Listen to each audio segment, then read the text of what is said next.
بدار خوشین بدار یشای بر رو بار خوشین بدار اگر بفرمای قباله بیار چلو ما به فوش لزارم زیار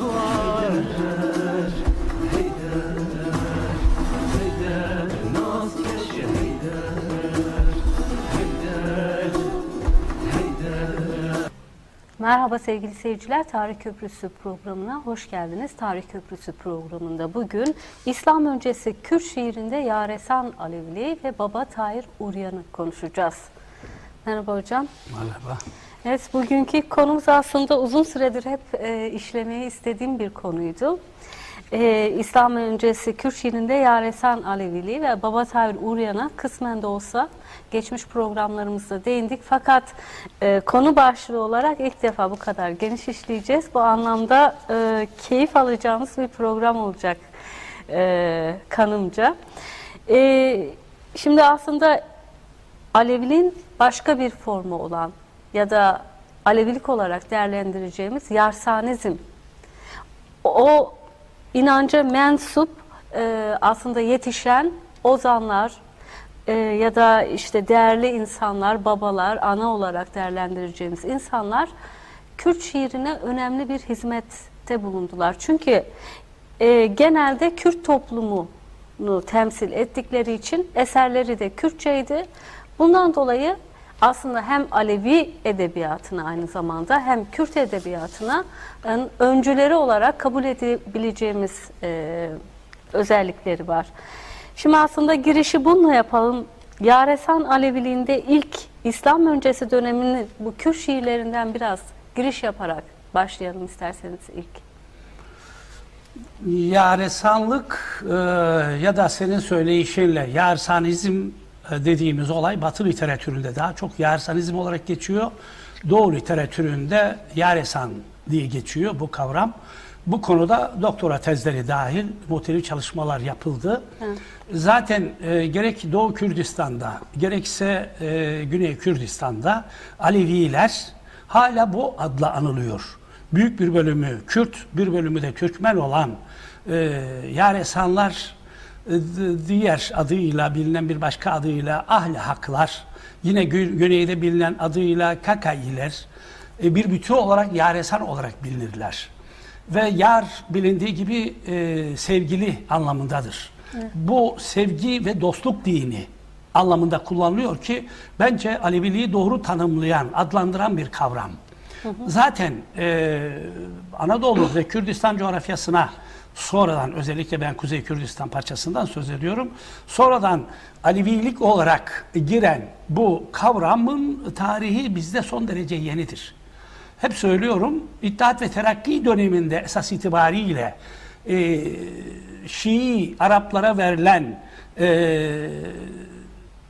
Aleviye ve Aleviyun isimleri, kavramları, Aleviyun, Aleviler demek. Türkçe'de Aleviye de Alevilik demek. Bu kavramlar bilinçli olarak İttihat ve Terakki döneminde literatüre sokuldu, öne çıkarıldı. Böylelikle Aleviliği Şiilik kuramı üzerinden İslamiyet'e çekmek amaçlı olarak. Bu nedenle tamamen güdümlü bir olaydı bu. Ben bugün hala söylüyorum, doğru akışında devam etseydi Kuzey parçasında da Aleviliğin adı Yaresan olacaktı. Çünkü Aleviler Aleviliğin bir dostluk dini, sevgi dini olduğunu hep söylerler. Bunun karşılığı da Yaresan'dır. Anadolu Aleviliği ile şu an mevcut olan yaşanan Yarsanizm arasında belli bariz farklılıklar var mı? Çok fazla farklılıklar yok. Çeşitli vesilelerle bunu söyledik. Gerek Anadolu'da, gerek Kuzey Kürdistan'da yaşayan Alevilikle Doğu Kürdistan ya da Güney Kürdistan'da yaşayan Yarsanizm arasında, Yaresanlık arasında öyle ciddi farklar yok. Belki en temel fark diğer parçalarda, yani bugün hala Yaresan olarak nitelendirilen Doğu ve Güney Kürtlerinin tüm literatürünü hemen hemen bütünüyle Kürtçe olarak yapmalarıdır. Bu sadece şiirsel bazda böyle değil. Yani ilahiler, nefesler, ayetler, beytler bazında böyle değil. Orada kutsal metinler olarak kabul edilen metinlerin de hemen tamamı yine Kürt dilinde. Kürt dilinin başlangıçta en çok Gorani lehçesi. Evet, Gorani ve Lori lehçelerindedir ağırlıkla. Şimdi bu şunun için önemli. Bu Yaresan inancının en önemli şahsiyetlerinden biri olan Baba Tahir Uryan, her zaman söylüyorum, o kendisinden 150 yıl sonra gelen Ömer Hayyam'ın da kendisinden 200 yıl sonra gelen Yunus Emre'nin de Mevlana'nın da şiir ve düşünce babası, bir divan sahibi kişilik. Fakat ne yazık ki daha 19. yüzyılda ve 20. yüzyılın başlarında bu önemli filozof şair hakkında muhtelif çalışmalar yapıldığı, hatta kitaplar yazıldığı halde yakın döneme kadar bizim literatürümüzde adeta yoktu. Evet. Oysa hep söylüyorum, bugün Yunus Emre'yi dünyada tanımayan neredeyse yok. UNESCO aracılığıyla çeşitli yıllar Yunus Emre yılı ya da Mevlana yılı olarak ilan edildi. Bu sahiplenme ile ilgili bir olay. Bir de Kürt olmasıyla da alakalı olabilir mi? Elbette. Mesela orada yani Kızılbaş Kürt olduğu için, yani Yaresan Kürdü olduğu için ve Kürt kesimi bunu uluslararası platformlara yeterince yansıtmadığı için. Oysa dediğim gibi daha 19. yüzyılın içinde ya 20. yüzyılın başlarında bu konuda çalışmalar yapılmış. Nitekim 20. yüzyılın başlarında 1920'de Münih'te basılan konuyla ilgili bir kitabın çevirisini ben yayımladım. İlk defa bu Alevilik, Kürdoloji, Türkoloji yazıları kitabında yayımladım. Daha sonra Ezidi Kızılbaş Yaresan Kürtler kitabıma da aldım o önemli çalışmayı. Başlı başına bir kitabın inceleme bölümüydü. Bağımsız bir kitabın. Hem bu yönüyle hem önemli Kızılbaş Kürt ocaklarından olan Hızır Uryan Ocağı'nın kurancısı olduğu için çok önemli bir şahsiyet. Şiire adeta damgasını basan bir şahsiyet olduğu için önemli. Keza benim tespit ettiğim, yani Kürt camiası içinde bile yeterince bilinmiyorken bakıyoruz 1966'da İzmir'de bunun bir yayını yapılmış. Rüştü Şahardağ tarafından Farsçasından çevrilerek, biliyorsun bu orijinali eski Kürtçedir. Yani Lori lehçesidir. Kürt dilinin Lorani lehçesindedir. Fakat bu Farsça'ya da çevrilmiştir. Rüştü Şahardağ adında biraz sofi kişilikli, yani mutasavvuf, meşrep bir şahsiyet vardı. Arap'tan en son ben milletvekili olduğunu biliyorum. Şiire, edebiyata çok meraklı bir şahsiyetti. 1966'da şu kitapçığı yayınlamış. Elimde kopisi bulunan şu kitapçığı yayınlamış. Burada işin güzel tarafı, Rüştü Şahardağ Farsçadan doğrudan Türkçe şiir çevirisi olarak yapmış. Şiir çevirisi olarak. Sonra gerekirse bazı örnekler vereceğiz burada. Şiir çevirilerinden gayet de başarılı. Ondan bazı örnekler vereceğim ben daha sonra. Birçok önemli örnek var. Mesela daha sonra sözüne değineceğiz. Konuya değineceğiz. Hatta örneğini de vereceğiz. O ünlü dizeler dahil birçok güzel şiirini, dubeytisini yayımlıyor. Yeri gelmişken istersen bir iki tane küçük örnek vereyim. Atlamayalım. Bir küçük, atlamayalım. Baba sonra diğerlerine çok geçelim. Evet. Şimdi daha sonra Ganinar'dan dinleyeceğimiz eseri o şöyle çevirmiş. Felek bir gün tutaydım bende çarkın, soraydım farkı ne dünyada halkın, boğarken nimete birçokların sen, kimin kaygıyla her gün ağlatırsın. Evet. Kimin dedi, kimini her gün, tabi hece ölçüsüne uydurmak için söylüyor. Evet. Şimdi bunu bir başkası şöyle çevirmiş. Elime geçerse eğer feleğin çarkı, ona 7 ceddin hesabını sorarım. Birisinde 100 nimet, diğerinde kanlı ekmek. Sorarım hesabını felekten. felekten sorarım hesabını. Biraz yorumlanmış. Evet, haliyle biraz de. yorumlanmış. Bir çevirisi de Ama özü öyle bozulmamış. ve devam ediyor. Arkasından bu neden böyledir ve o neden öyledir, versin bana hesabını diye devam ettiriyor biraz yorumlayarak. Evet. Şimdi yeri gelmişken şunu söyleyeyim. Rüştü Şardağ'ı hemen atlamayalım.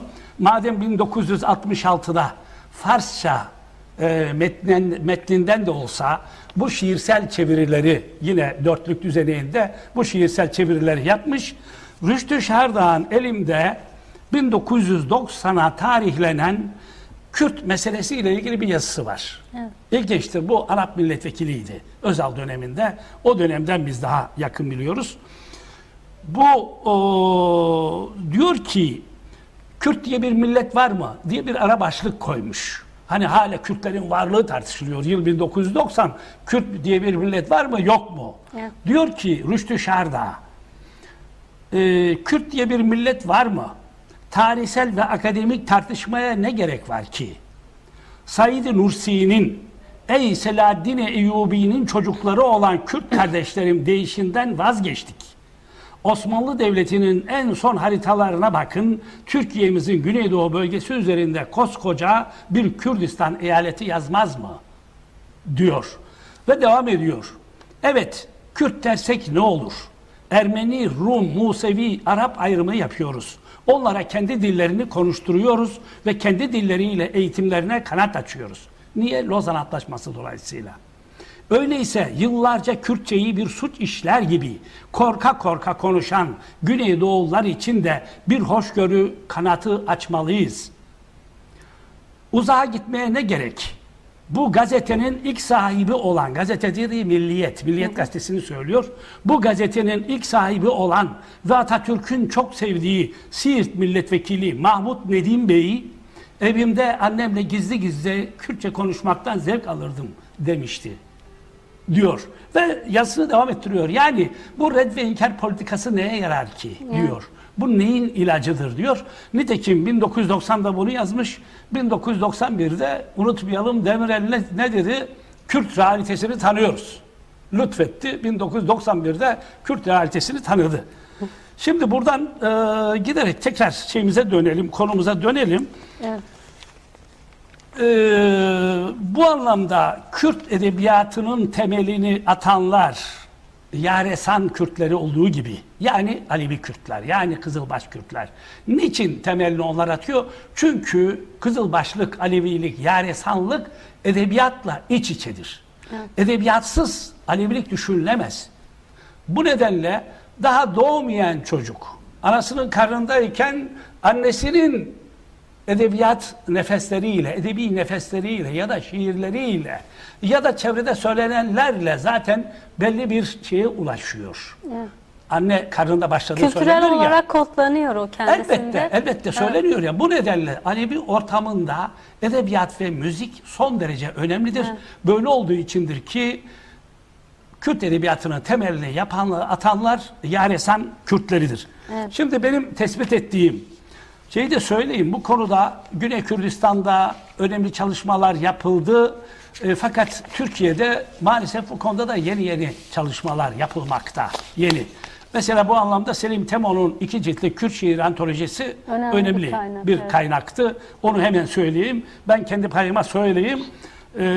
Yani yaş olarak çok genç bir arkadaş olmakla birlikte şimdi Artuklu Üniversitesi'nde ben kendim de yararlandım başka kaynakların yanı sıra onun şiir antolojisinden. Benim tespit ettiğim isimler burada doğrudan oradan o kopya olarak almıştım. Şunların tamamı Yunus Emre'ye gelinceye kadar yetişmiş olan Yaresan Kürt şairleri. Yunus Emre'ye gelinceye kadar. İsim olarak sadece söyleyelim bir bölümünü. Babi, bunlardan erkek şairler baba ya da babi unvanı kullanıyor. Çünkü aynen bugünkü zakirler, pirler, mürşidler gibi o zaman da dini önderlik yapanların aynı zamanda bir edebiyatçı kimliği vardı. Böyle olduğu içindir ki bunlar baba, Kürtçe ve Farsçadan gelen baba ve babi unvanlarını taşıyorlardı. Okuyorum. Babi Rahi Hemzani 8-9. yüzyıl. Babi Hatem-i Loristani 8-9. yüzyıl. Babi Lore Loristani 8-9. yüzyıl. Babi Nicumi Loristani 8-9. yüzyıl. Babi Recep-i Loristani 8-9. yüzyıl. Baba Serhengi Devdani. Devam ediyorum. Şimdi bugün üzerinde özellikle duracağımız Baba Tahir-i Uryan 938 yani 10. yüzyıl ve 1020'de Hakk'a yürüdüğü tahmin ediliyor. Biraz kuşkulu olarak. Çünkü iki tarih var o konuda. Bu nedenle demek ki esas hayatı 10. yüzyılda geçiyor. 11. yüzyılın başlarında vefat ediyor. Yine devam ediyor. Ebdülsemed-i Babek, Babe Gerçek-i Hevrami, Babe Sırınce Kelati, Pir Şalyar, Ali Hariri, Şah Hoşin-i Loristani, Şeyh Hadi, Babe Navsi Caf, Abidin-i Caf diye aşağıya doğru, Baba Yadigar diye aşağıya doğru gidiyor bu bunlar liste. ama tespit edilebilen. Bunlar tespit edilebilen, bugün elimizde eserleri olanlar işte oradan kopya, o eserlerden alınmış olarak kopileri burada. Bunların tamamı tespit edilmiş olanlar. Keza bunların içinde 10-12 de kadın şair var. Bunların da unvanları ya dahiyedir ya hatundur. Okuyorum. Celali Hanım-a Loristani, Daye Tebreze Hevrami, Rıhan Hanım-a Loristani, Liza Hanım, Hatu Meyzert, Daye Hezana Serketi, Fatime Lore Gorani. Aşağıya doğru gidiyor. Nazlar Hatun Şirazi. Devam edip gidiyor. Bu da 12 civarında ve yine benim tespit ettiğim bunların yarıya yakını tambur eşliğinde eserlerini icra ediyorlar. Evet. Terennüm ediyorlar. Kadın bunlar ilk değil mi? Yani evet, bunlar ilk bizim tespit ettiğimiz, şimdi bilinen en eski Kürtçe edebiyat ürünü milattan 400 yıl önceye tarihleniyor. Boraz Boz adında bir Kürt şair. Onun da burada şiir örneği var. Daha sonra bu özellikle semavi dillerin ortaya çıkmasından sonra ciddi bir kopuş yaşanıyor. Çok ciddi bir kopuş. Dikkat edelim, dünyanın en büyük kütüphanesi olan İskenderiye Kütüphanesi'nin de yok edildiği dönemdir bu. Evet. Çünkü yeni bir din, semavi din, hep gücünü Allah'tan alan, kendini Allah'ın temsilcisi olarak gören şahsiyetler eliyle bir din yayılırken öteki dinlere ve kültürlerine hayat hakkı tanınmıyor. Nitekim milattan önce 4. yüzyıldaki Boraz Boz'dan ta 7. yüzyıla kadar bir ciddi kopuş var arada. 7. yüzyılda ele geçen bir Kürtçe şiirde özellikle Zerdüştilerin, o zamanki Kürtlerin de mensup bulunduğu Zerdüşt inancına mensup halkların İslam halifelerinden çektiği, onların tahribatını anlatıyor şiir. Evet. Ve ondan sonra tespit ettiklerimizi anlattık. 8. 9. yüzyıldan bu tarafa. Bunların içerisinde Baba Tahir Uryan çok önemli bir şahsiyet. Aynı zamanda Liza Hanım, burada sözü geçen Liza Hanım var. Bu Liza Hanım da keza çok önemli bir şahsiyet. Yaşayan, evet. Hatta bu kitapta bunun bir dörtlüğünü gören bir arkadaşımız, müzikle uğraşan, müzik yapan Levent Güneş adında bir arkadaşımız 2 yıl önce yaklaşık bu şiirin tamamını istedi. Ben de kaynağını gösterdim. Çünkü bir dörtlüğünü sadece almıştım. Dörtlük şöyleydi. Heyder nazkeş, heyder nazkeş, ne hizur şapame, ne niyer vehbeş, kebale siren bikere endeş, ba neza no peş, begane uheş. Şimdi dikkat edelim, çok farklı bir şey, hem Lori lehçesi hem 11. yüzyıl ürünü. Türkçesi hem de şöyle. Yarsanilik ürünü yani. Evet, Yarsanilik kokuyor ama ilk defa Ali kültü de yavaş yavaş yer alıyor. Lütfen dikkat edelim. Bu Hayder dediği Haydar'dır. Yani Ali'nin sıfatlarından, adlarından birisi Haydar'dır ya. Evet. Şah Haydar denen kişi Ali'dir.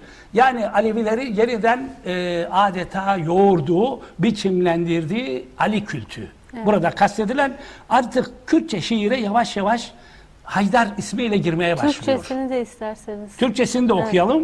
Evet. Ey halden anlayan Haydar, ey Haydar, ne huzurum kaldı, ne takat, ne fer. Öğretiyi düşün, O en gizli sır. Asla anlamamalı kayıtsız cahiller. Bu da enteresan bir şey, enteresan bir olay. Dikkat et, o zaman semavi dinlerin korkusundan, baskılarından, yıldırmalarından kaynaklı olarak hem Yaresanlar hem Ezidiler bir özel alfabeyle, herkesin rahat okuyamayacağı, ulaşamayacağı bir özel alfabeyle eserlerini vermişler. Ve bu büyük edebiyat kültürünün yanı sıra o dönemde birçok kutsal metinlere de el atılmış. Evet. Onu da söyleyeyim. Demin söylemiştim hani bu 7. yüzyılda uzun bir aradan sonra bulunan Hezarmert'te Ceylan Derisi üzerinde bulunan bir şiir. Onun da Türkçesini okuyup, Kürtçesi de var. Diyor ki kutsal yerler yakıldı, kutsal ateşler söndü. Herkesten saklandı namlı büyükler. Zalim Araplar girdi ta Fırat'a dek. Köylerden tut da ta Şehri Zur'a kadar. Şehri Zur bugünkü Şam çevresi. Esir alındı bütün kızlar ve kadınlar. Kendi kanında boğuldu özgür adamlar. Kimsesiz kaldı Zerdüşt'ün töresi dini. Yüce Hürmüz affetmeyecek hiçbirini.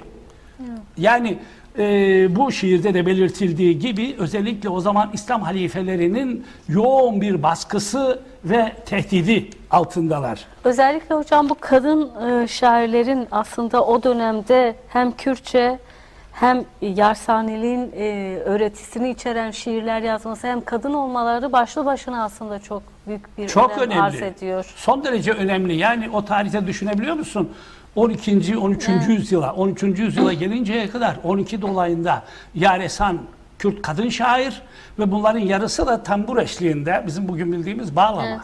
Tambur eşliğinde eserlerini terennüm ediyorlar kendileri. Nerede? İbadetlerde. Evet. Şu an bile şu an bile yani evet yani bu sahne sanatçıları dışında o uygulama halk arasındaki ibadet uygulaması bu ölçüde yaygınlaşmamış. Evet. Yaygın değil. Onu söylemek istiyorum.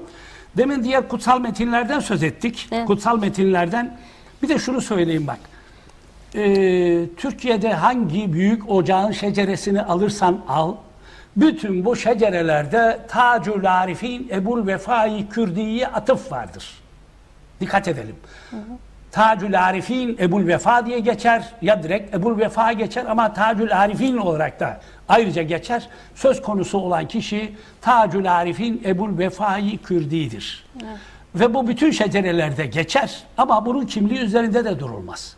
Bu da tam aynı dönemlerde gerek Mezopotamya, gerek Kürdistan, gerek Anadolu Aleviliğinin düşünce, inanç ve Kur'an babasıdır. Evet. Bu şahsiyet nitekim şecerelere de dediğim gibi girdiği gibi Babai hareketinin liderlerinin her üç liderinin Baba İlyas, Baba İshak ve Hacı Bektaş'ın bunun halifeleri olduğunu daha önce söyledik. Evet.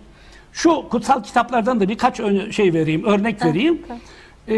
Hani şimdi Aleviliğin bir din olduğu, bir doğal ve felsefi din olduğu söylenince sanki dinler sadece 3 semavi dinden ibaretmiş gibi hemen sorulur, kitap sorulur. İşte sırf Yaresanların ürettiği kitaplar ama kişi sözü, kendi dini önderlerinin sözü. Serencam en ünlülerden birisi, gösterdik burada programda. Devre-i Balul, bu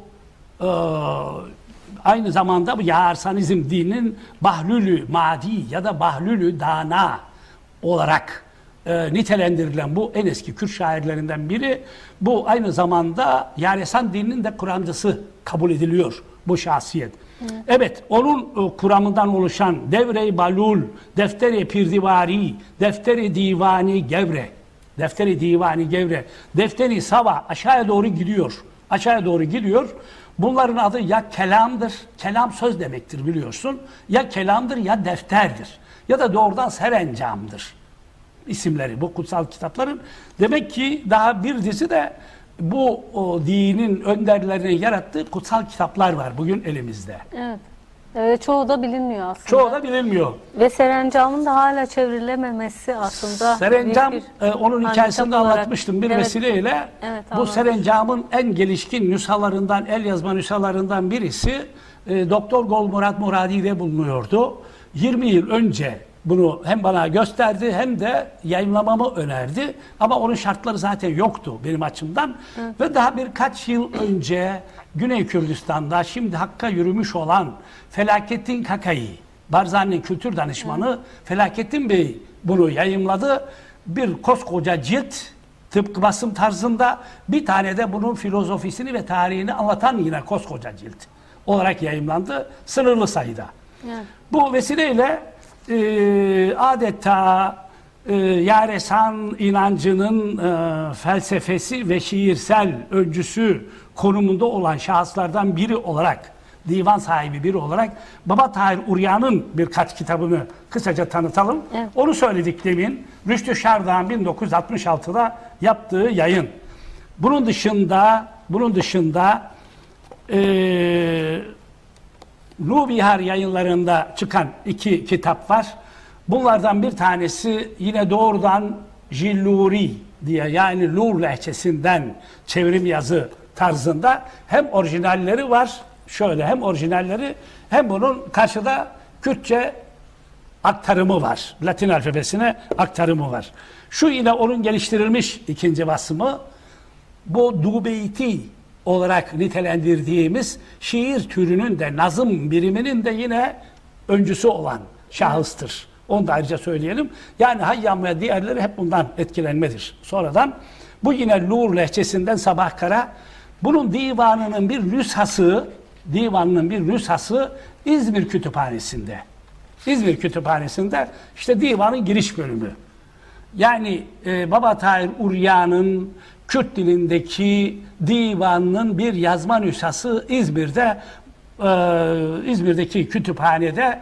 Bunun hem orijinal şeysini veriyor, dikkat edersek, hem orijinal metnin tıpkı basımı var burada, hem karşısında da Kürtçe, Latin alfabesiyle Kürtçe olan şekli var. Bu şekilde bir yayın yapmış Sabah Kara, sağ olsun.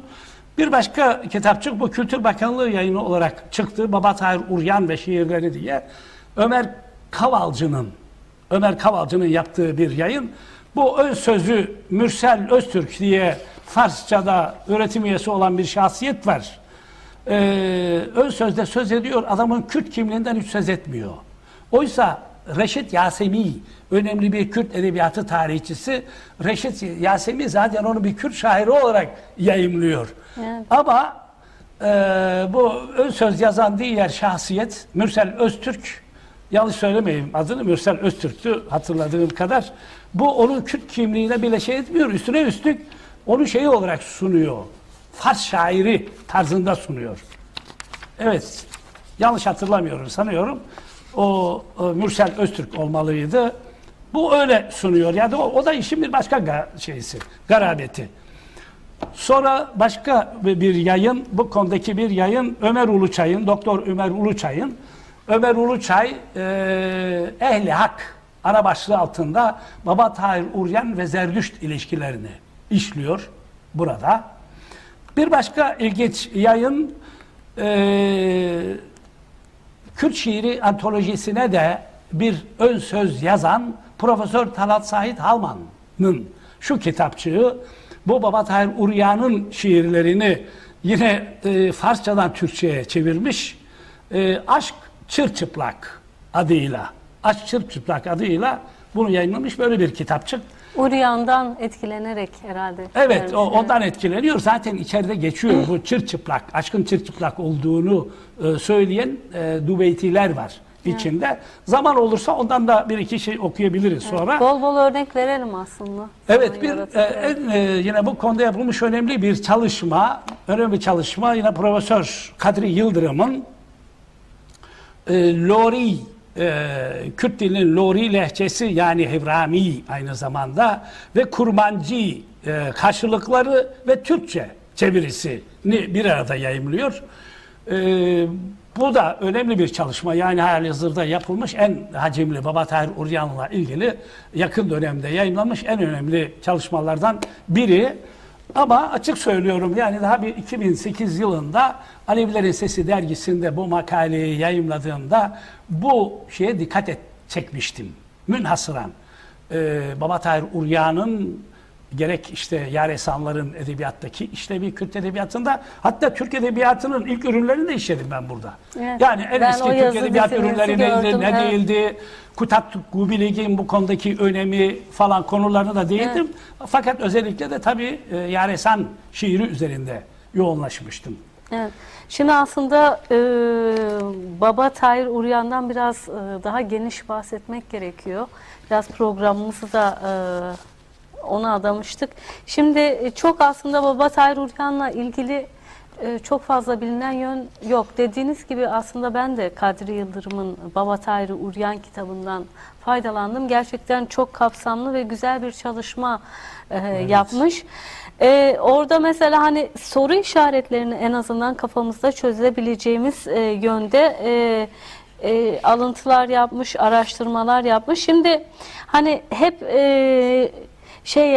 söylenir, Baba Tahir ismi nereden geldi, nasıl kullandı ya da nereden biliyoruz Baba Tahir Uryan kullandığını ya da Hemedani olarak da Baba Tahir Hemedani olarak da geldiği yer açısından da bilinir. Evet. Bu anlamda soru işaretlerimizi giderecek yerler var. İsterseniz önce size sorayım. Daha sonra birkaç alıntı yapmak istiyorum aslında bu kitaptan. Baba Tahir Uryan nasıl bahsedebiliriz yani onun hakkında kişisel bilgilerden? Şimdi Baba Tahir Uryan biraz önce tabii ben bir bütün olarak aldım. Baba Tahir Uryan İşte Hemedanlı olarak bugün Hemedan'da büyük bir şeysi var biliyorsun, türbesi. Evet. Anıt mezar tarzında büyük bir türbesi var. Ve dediğim gibi belki en az tanındığı parça kuzey parçası. Çünkü güneyde zaten kendilerini güneydeki Aleviler ya da Kürtler neyse kuzeydeki doğudakiler kendilerini Yaresan olarak nitelendirdikleri ve Yaresanlıkta Baba Tahir Uryan'ın büyük rolünü bildikleri için onun adına festivaller yapılıyor. Evet. Baba Tahir Uryan'ın eserlerinin de terennüm edildiği, onların da seslendirildiği, bestelendiği, bestelenerek okunduğu festivaller yapılıyor. Yani orası için meçhul değil. Belki o konuda en az dediğim gibi bilgi sahibi olanlar yine Kuzey bölümüydü. Demin iki ilginç şey verdim. Yani Türk şeylerden, yazarlardan. İşte bir tanesi söyledik demin Rüştü Şardağ'dı 1966'da. O da Kürtçesini affedersin, o da Farsçasından direkt Türkçe olarak çevirmiş. Türkçe çeviri ama aynı zamanda besteli olarak çevirmiş. İstersen bir iki tane onunkinden örnek vereyim önce. Tamam. Yani bence başarılı da olmuş. Çünkü aynı zamanda şair bir kişi. Yani ikisi de öyle. Gerek Rüştü Şardağ, gerek Talat Said Halman. O zaten edebiyatçı, edebiyat tarihçisi. Yeni edebiyatla ilgili önemli şeyleri var, çalışmaları var.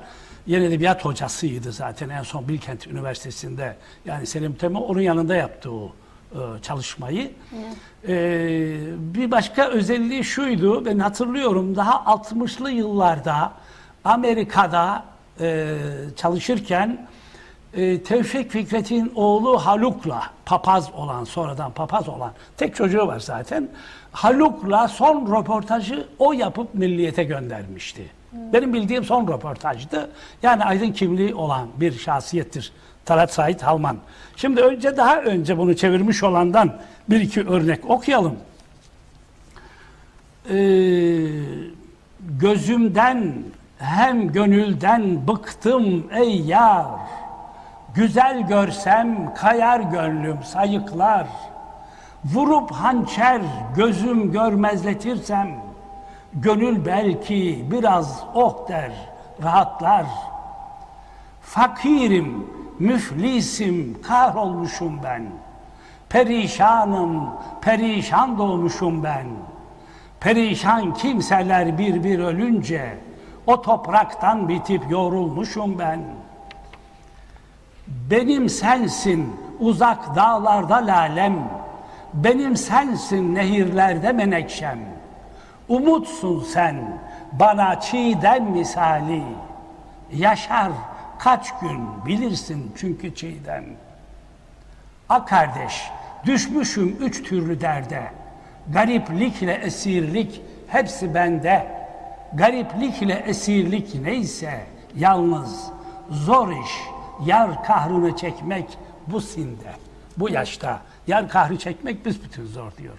Evet, çok güzel. Büründüm çul geçip atlas ipekten, kurumla nazla öc aldım felekten. Denizler tümce hep avucumda olsa, çekerdim ellerim her nimetinden. Seven aşık geçer can sevgisinden, asılmaktan, tutukluktan, hapisten, sevince kurt gücüyle bir kez insan, niçin korksun çoban heyehlerinden? Ne hoş haldir ayak baştan habersiz, yanarsın da kuru yaştan habersiz.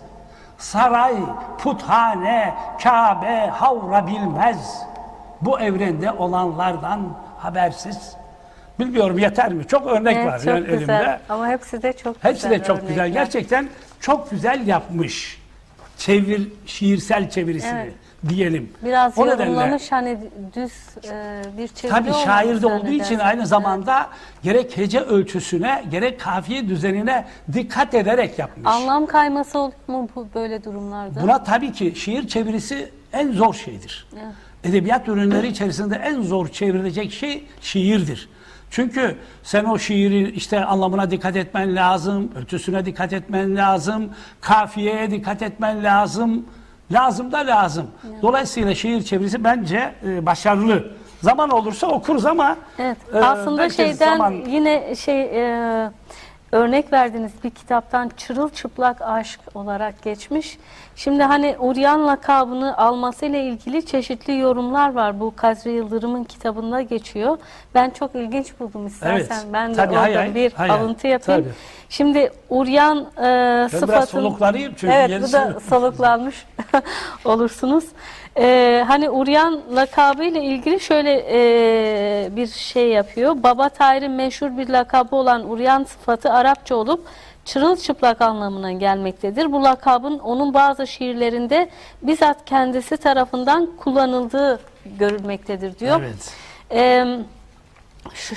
Şu şiirinde geçiyor. Mesela bilmem kim beni çırılçıplak yapmış, celladım benim, kim canımı almış. Mesela buradaki çeviriler dikkat ederseniz o kadar da şey değil, yorumlanmış değil, direkt Evet. çevirmiş ve yorumlar Aslına var. bağlı kalarak, Evet. sadık kalarak. Şöyle bir şey, bu lakabın perde arkasını da 4 yorumda anlatmış. Şimdi nasıl aldığını aslında söylüyor. Diyor ki dünyadan el etek çektiği için dolayısıyla dünya malı adına kalbinde ve tekelinde hiçbir şey bulunmayan bir derviş hayatı yaşadığı için bu lakapla anılmıştır.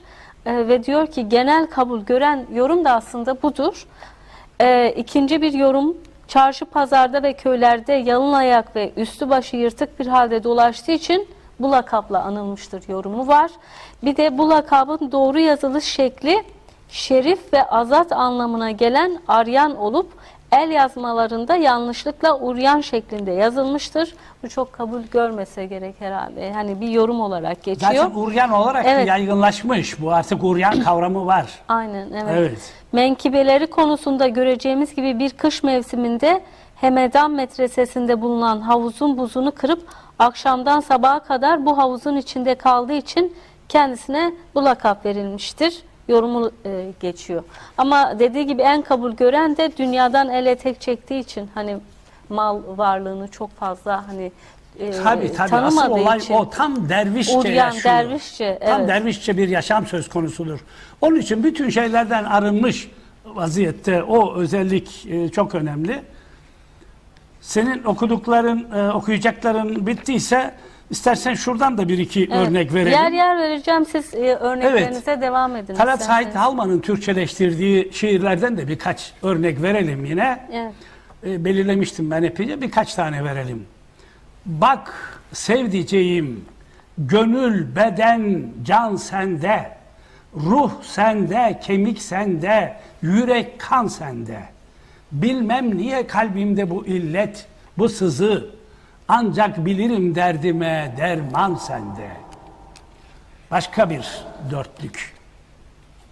Bahtım karadır, talihim allak bullak. Yas oldu nasibim, kaldım çırçıplak. Bir dağ yoludur aşk, yürürüm ağlayarak. Tanrım, kana boğ kalbimi, öldür ve bırak. Burada da yorumlanmış bir Evet. şeklinde okuyoruz hep. Alnında o masum ve perişan kakül, sümbülle kucaklaşmış o şuh yüzdeki gül. Aç kakülü, canlar canı, herkes görsün. Her saçta asılmış bir biçare gönül. Bir başka dörtlük. Kendi seçtiklerimden, Evet. belirlediklerimden. Sarhoş bile olsak bize sensin tek inanç. Bomboş bile olsak bize sensin tek inanç. İslam, put, ateş, hac neyi kutsal bilsek, inkarla da dolsak bize sensin tek inanç diyor. Var mı zaman? Yani varsa okuyabilirim. Eğer zaman azaldıysa ona dikkat edelim. Çünkü örnek vereceğiz. İstersen onunla... Bir örnek verelim tekrar. Evet. Şu an tam Hayır, eğer zamanına zaman kadar varsa, kaldığını zaman bilmiyorum, varsa- arkadaşlar söylerlerse. Evet, var arkadaşlar zamanımız. Evet. Zamanımız hatırlatırsa. var. Peki. Evet. Gam bahçesidir benim gönül bahçem bak. Girdin mi nasibin kara güller olacak. Gel sevgili kalbimdeki bozkırları gez. Bak otlar dört bir yana hicran salacak. Bu biraz neye benziyor? Böyle çok güzel örnekler var. Gerçekten devam ediyor. Şunu da okuyayım istersen. Sarhoşsak Tanrım sensin sarhoş eden. Bağsız ve perişansak biz hep senden. Bambaşka inançlarla ayırdın bizi sen. Kafir de diyen sensin, mümin de diyen. Yine ben atsız bir kalender, evsiz çıplak, gündüzleri ortalıkta aylak aylak. Bitkin düşerek her gece haykırsam da, taşlar, kayalardır benim altımda yatak. Bu çok iyi özetliyor onun Evet, şeysini. bu çok halini. kullanılan aslında. Evet. Birçok şeyler efsaneye de karışmıştır biraz biliyorsun hayatı. Yani daha sonra belli ünlü şahsiyetlere atfedilen söz gelimi işte Hacı Bektaş'la ilişkilendirilen ya da başka Alevi önderleriyle ilişkilendirilen birçok efsane çok önce Baba Tahir Uryan'la da ilişkilendiriliyor. Evet. Hatta biliyorsun Selçuklu ilk işte Sultanı Tuğrul Bey ile karşılaşması anlatılır. O da bir efsane olarak geçiyor. Belki gerçektir. Yani gerçek yaşamda da olabilir şeyler var. Bu konuda kayıtlar, kuyutlar. Ben bir şey soracağım hocam. Yine Katri Hoca'nın kitabında özellikle geçen bunu aslında yorumlamanızı istiyorum. Diyor ki ya, ancak Baba Tahir'in şiirleri bir bütün olarak incelendiğinde başta reenkarnasyon ve enkarnasyon olmak üzere yaratanlıkta önemli bir yer tutan aşırı görüşlere rastlamıyoruz diyor. Bir bütün olarak incelendiğinde. Buna karşılık Hazreti Ali ve 12 imama göndermelerle karşılaşıyoruz. Ki bu da olsa ılımlı bir Şiilikle açıklanabilir ve bir İslam mutasavvıfı profili çizer. Onun Şii fırkalar içerisinde bugün İran'da hakim olan İsna Aşeriye yani İmamiye fırkasına yakın olduğunu söylemek mümkündür. Ya şöyle söyleyelim. Şimdi Yarsanizm'dir. Yani esas kuramcısı olduğu inancın temelleri Aleviliktir. İşin aslı bu. Alevilik. Bu nedenle demin söyledik işte Liza Hanım'da da en eski Kürt kadın şairlerden birisi. Liza Hanım'da da Haydar adıyla Ali'nin adı geçiyor. Dikkat edelim. Zaten o kült Alevilik içinde oluşmaya başlamış. Biz neden söz ediyoruz? Liza Hanım 11. 12. yüzyıla geliyor, dayanıyor. Anlatabiliyor muyum? Evet. Şimdi Ali kültü ya da benzeri işte 12 imam kültü artı yavaş yavaş şeyin içinde yer almaya başlıyor. Yarsanizm içinde, şiiri içinde, edebiyat içinde yer almaya başlıyor. Ne dedik? Çeşitli vesilelerle zaten bu inancın temelini oluşturan eski din, inanç ve felsefelerde bu kutsal sayılar var. Bunlar zaten var. Şimdi bunu Yaresanlık diyelim ki Ali'yi Haydar olarak içine alıyor. Keza 12 kutsal sayısı çeşitli vesilelerle söyledik işte ta Göbekli Tepe'deki bilmem 12 insan figüründen başlat. 12.500 yıl önceden söz ediyoruz. Anlatabiliyor muyum? Evet. Şimdi bu kültürlerin, inançların, dillerin buluşması, komşulaşmasıyla, etkileşmesiyle yavaş yavaş bu kutsal sayıların içeriği, figürleri değişiyor. Değişiyor. Şiiliğe bir Bu nedenle yakınlaşma da söz şimdi konusu olur. yani onu ben Şiilik olarak görmüyorum da, Şiilik olarak görmüyorum. O Şiilik olarak onu nitelendirmek doğru değil. O çok sonraki bir süreç. Ya da şöyle söyleyelim. O coğrafya için şimdi Ali yandaşlarına zaten Şia denen şey Ali yandaşlığı demektir. Evet. Yani İslam içi iktidar kavgasında Ali ve Ehl-i Beyt'e yandaşlık edenlere, taraftarlara verilen isim. Anlatabiliyor muyum? Ama demin söylediğim gibi bu kaynaklarını öz olarak, felsefe olarak, edebiyat olarak başka çok eski inançlardan ve kültürlerden, uygarlıklardan alıyor. Evet. Bu nedenle bu bir yorum olayı. Yani sadece 12 kutsal sayısı başka bir sürü dinde var. Anlatabiliyor muyum? Yani bu kutsal sayıların içerisine falanca figürlerin konmuş olması onu Şiileştirmiyor. Bu gelinen zamanda bile zaman zaman soruluyor bana Alevilikle Şiilik arasındaki ilişki ve fark nedir diye zaman zaman soruluyor. Size soruldu. Her zaman diyorum, ben söylüyorum. Yani bu Hak Muhammed Ali teslisi, Ali kültü diyelim. Oradaki Ali kültü ile 12 imam kültü benzerliği dışında şey yok. Kaldı ki Alevilerin inanıp bağlandığı Ali kültü de onlarınkinden çok farklı. Şia doğrudan Ali yandaşlığı, İslam içindeki mücadelede Ali yandaşlığını getiriyor. Alevilikte o değil. Konu asla o değil. 12 imam kültü de yine farklı. Demek istediğim sembolik olarak iki benzerlik var, iki sembol benzerliği ama onlar bile aynı içerikte değil. Bunu doğru anlamak lazım. Bir yani. de Doğru bir anlamak lazım. çok söylenilen bir menkıbesi var. Akşam Kürt idim, sabaha Arap olarak girdim. Evet, o benim çalışmada da var. Evet. Şimdi bak o da mesela başka menkıbelerde Yorumlamaya de geçiyor. açık bir Şeyin söz, menkıbesinde de geçiyor. Yani efsanevi yaşamında diyelim. Akşam Kürt dedim. Uykuya daldım, Arap sabah Arap oldum. Hatmetmiş her şey anlamında da. Hatmetmiş yani evet. Evet yani onu söylüyor. Bir milletler üstü olduğunu söylemek istiyor. Orada aynı zamanda Kürt kimliğine vurgu yapıyor. Ama ondan sonra bu dünya içerisinde mesela dediğim gibi Ali ya da işte bu Ehl-i Beyt kültü ya da böyle çeşitli mazlum kimliklere sahip çıktığı için de kendisini aynı zamanda öyle görüyor. Evet. Yani kökenim budur diyor ama işte ben milletler üstüyüm demek istiyor aslında. Söylediği şey o. Evet. Ben her yerde mazlumun, mağdurun, garibanın, hak sahibinin, haklının yanındayım. Hani diyor. şey anlamda çıkartılabiliyor ama değil yani bunu zaten yorumluyor araştırmacılar da. Hani Araplaştım, Arap inancına döndüm anlamında değil de daha çok hatmettim. O inancı biraz daha işte öğrendim anlamına da geliyor. Şimdi evet, Baba Tahir Uryan'ın eserlerini seslendiren sanatçılarımız da var. Bunlardan isterseniz programımız bitmeden bir örnek verelim. Tamam, o çok isabetli olur. Evet. O vesileyle Galinar'ın o çalışması önemli. Az önce söyleyecektim. Liza Hanım'ın bir eserini bir arkadaş bir dörtlüğünü sadece okumuş. Keşke daha diğer dörtlükleri de alıp okusaydı. Neyse ondan örneği en azından sözlü olarak verdik ama Galinar'ın o yorumu gerçekten çok güzel bestelemiş ve çok güzel okuyor. Evet, isterseniz onu kısaca bir dinleyelim sonra kapanış konuşmamızı yapalım. Evet sevgili seyirciler şimdi bir örnek geliyor hemen kısaca bir dinleyelim. Galinar Baba Tahir Uryan'ın yorumuyla Aşık diyor.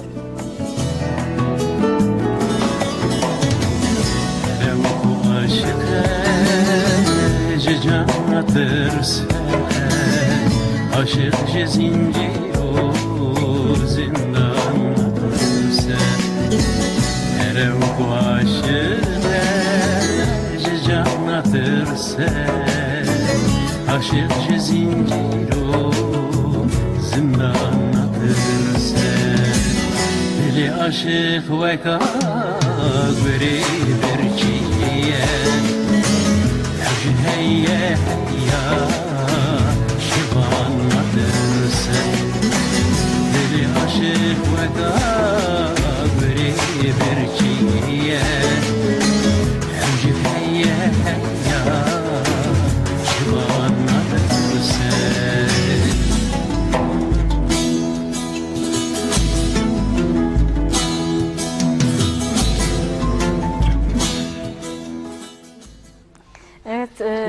Bu da Baba Tahir Uryan'ın sözleriyle yorumlanmıştı.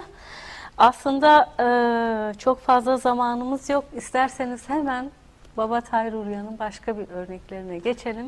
Evet. Birkaç örnek daha verelim. Öyle kapatalım programı. Şimdi bu biraz neye benziyor? Buradan bir iki şey okuyayım istersen. Yine demin burada bestelenmiş olan şiirin bir başka çevirisi var. Eğer feleğin çarkı elime geçerse ona sorarım. Bu niye böyledir ve o neden öyledir? Birisine 100 çeşit nimet vermişsin, ötekine ise kana bulanmış bir arpa ekmeği diyor. Bir iki şey, mesela hayyanvari bir örnek okuyayım istersen. Şunu söyleyelim, bu zaten Hayyam'ı etkilediği gibi orada örnekler var, karşılaştırmalı örnekler. Yani doğrudan şeyden aldığı, Baba Tahir Uryan'dan. Evet, hayyanvari bir şey, sen beni uyar ama lütfen. Sensiz arzu doluyum, gel de gör. Çanağımda zehir var, gel de gör. Şarabım kandır, saki, ağla, ille mutrib. Arkadaş yalnız bu 3 arkadaşım var, gel de gör. Bir başka evrenselliği işleyen bir başka dörtlük. Eğer sarhoşların sarhoşu isek sendendir. Eğer ayaksız ve kolsuzsak sendendir. Hindu, kafir veya Müslümansak, ne milletten olursak olalım yine sendeniz. Yine sendeniz diyor. Evet. Ey gönül nasılsın? Ey gönül nasılsın? Nasıl? Hep kansın, hep kansın, hep kan. Gümüş yüzlü bir Leyla uğruna Mecnun gibisin, Mecnun gibisin, Mecnun gibi. Bu vesileyle bir şey anlatayım çok kısa. Daha üniversite yıllarımdan öğrendiğim bir defa şiir, edebiyat dili olarak gerek Farsça gerek Kürtçe çok önemli edebiyat dilleri. Hani Batı'da nasıl Fransızca önemli edebiyat dili ise. Bu nedenle bazı divan şiirinden yüzlerce beyit bildiğim gibi ezbere o tarihte, şimdi değil tabii. Evet. Farsçadan da öğrendiğim, hiç unutmadığım beyitler vardı. Bunlardan bir tanesi şuydu, onunla istersen ben sözümü bitirmiş olayım. Diyor ki, der meykede duş zahidi didem mest, tasbih be gerden vüsurahi der dest. Goftem ze çe der meykede ca kerdی گفت از meykede hem be suye hak rahi hast. Hikaye şu. Ben eridim tabii bu arada. Güzel. Şimdi diyor ki, dün gece meyhanede bir zahit kişi gördüm, dindar kişi gördüm, mest olmuş. Nasıl görmüş? Eskiden bu uzun tesbih boyundan çekiliyor. Boyuna atmış tesbihi, bir yanından bu tesbih çekiyor, bir yanında elinde kadeh. Dün gece meyhanede boynunda tesbihi, elinde içki kadehiyle bir zahid kişi, dindar kişi gördüm, mest olmuş. Goftem zeçe der meykede co kerdi. Dedim, ey zahid, senin meyhanede ne işin var? Ne işi varmış söylüyor şimdi. Goft ez meykede hem be suye hak rahi hast. Meyhaneden de hakka giden bir yol vardır diyor zahid kişi. Yani hep aynı ekolün bunlar şeyleri, devamcıları. Evet, teşekkür ediyoruz. Bugün çok güzel bir program yaptık açıkçası. Ne zamandır hep bu konuyu işlemek istiyordum. Ama maalesef sonuna geldik programımızın. Evet sevgili seyirciler, bugün İslam öncesi Kürt şiirinde Yarsen Aleviliğini tartıştık. Ve Baba Tahir Uryan üzerine konuştuk. Onun üzerine örnekler verdik. Bir dahaki programda görüşmek dileğiyle. Hoşça kalın diyoruz.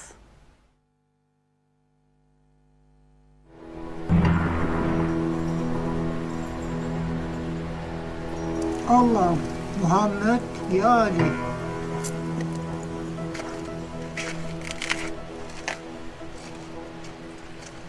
Bir ismi Şah, Allah Allah.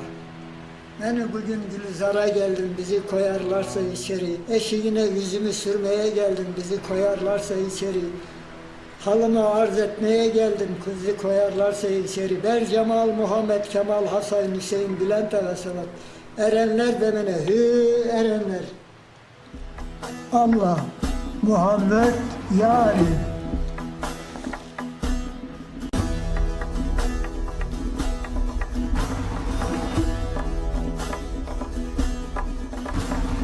Heyder naskeş heyderen askeş Te Hızır şapa menen yar ve beş Te bale sırrin bıkkere vendeş Bana zano peş began okreş Heyder, Heyder, Heyder naskeş Heyder, Heyder, Heyder Te Hızır şapa menen yar ve beş